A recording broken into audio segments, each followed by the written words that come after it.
പിണറായി വിജയൻ നോക്കിക്കഴിഞ്ഞാൽ മുണ്ടഴിച്ചിട്ട് നിന്ന് മുണ്ടഴിച്ചിട്ട് തോർത്തുണ്ടെങ്കിൽ തോർത്ത് വരയിൽ കെട്ടി മൂക്ക് മുട്ടിച്ച് നിന്നോണം ബാക്കിയുള്ളവരാരായാലും.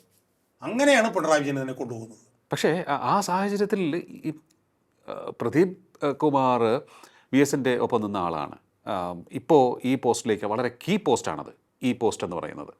ആ പോസ്റ്റിലേക്ക് വരുമ്പോൾ പിണറായി വിജയനെ എതിർക്കാവുന്ന ഒരു സ്വാതന്ത്ര്യം ഇപ്പോഴും ഉണ്ടല്ലോ.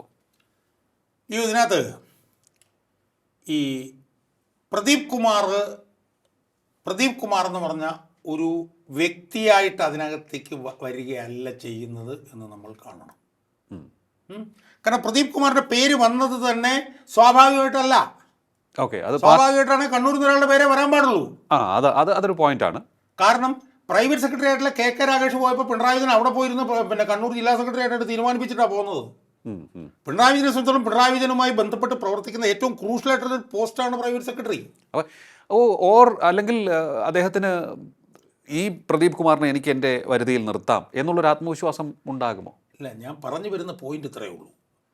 പ്രദീപ് കുമാർ വന്നിട്ടുള്ളത് പിണറായി വിജയന്റെ ചോയ്സ് ആയിട്ടല്ല, പാർട്ടിയുടെ ചോയ്സ് ആയിട്ടാണ്. പാർട്ടിയുടെ ചോയ്സാണ് ഞാൻ പറയും. ഇനി പ്രദീപ് കുമാർ എങ്ങനെയായിരിക്കും എന്നുള്ളത് അല്ല, പാർട്ടിയുടെ ചോയ്സ് ആയിട്ടാണ് പ്രദീപ് കുമാർ വന്നിരിക്കുന്നതെങ്കിൽ പാർട്ടി പറയുന്ന പോലെ പ്രദീപ് കുമാറിന് നിൽക്കാൻ പറ്റുള്ളൂ. മനസ്സിലായോ?